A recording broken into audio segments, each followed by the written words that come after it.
মৌলভীবাজার হাওরের সরকারি বিলের দখল নিয়ে দুপক্ষের মধ্যে সংঘর্ষে ৩০ জন আহত। মৌলভীবাজার সদর উপজেলার খলিলপুর ইউনিয়নের কুমুদপুর গ্রামে হাওরের সরকারি বিলের দখল নিয়ে দুপক্ষের মধ্যে সংঘর্ষে রুমান মিয়া নামের একজন নিহত। এ ঘটনায় ৩০ জন আহত হয়েছে। পুলিশ ও এলাকাবাসী সূত্রে জানা যায়, রোববার ২৮ জুলাই সকালে কুমুদপুর গ্রামের মনন মিয়া দলবল ও দেশীয় অস্ত্র নিয়ে বিলের পাশে অবস্থান করছিলেন। এ সময় একই এলাকার লেবাস মিয়া তার দলবল ও দেশীয় অস্ত্র নিয়ে বিল দখলে যান। এতে উভয় পক্ষ দেশীয় অস্ত্রসহ সংঘর্ষে লিপ্ত হয়। এ সময় উভয় পক্ষের অন্তত ৩০ জন আহত হয়। আহতদের উদ্ধার করে মৌলভীবাজার ২৫০ শয্যা বিশিষ্ট সদর জেনারেল হাসপাতালে নিয়ে যাওয়া হয়। এদের মধ্যে ৩ জনের অবস্থা আশঙ্কাজনক হওয়ায় উন্নত চিকিৎসার জন্য সিলেট এম.এ.জি. ওসমানী মেডিকেল কলেজ হাসপাতালে পাঠানো হয়। সিলেটে চিকিৎসাধীন অবস্থায় দুপুর ১টায় রুমান মিয়া মারা যান।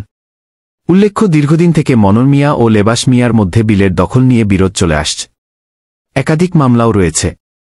এর আগে ২০১৬ সালে উক্ত বিল দখল নিয়ে সংঘর্ষ হলে ২ জন নিহত হন। মৌলভীবাজার সদর মডেল থানার officer in charge K M Nazrul জানান, খবর পেয়ে দ্রুত ঘটনাস্থলে পৌঁছে পরিস্থিতি নিয়ন্ত্রণে আনেন।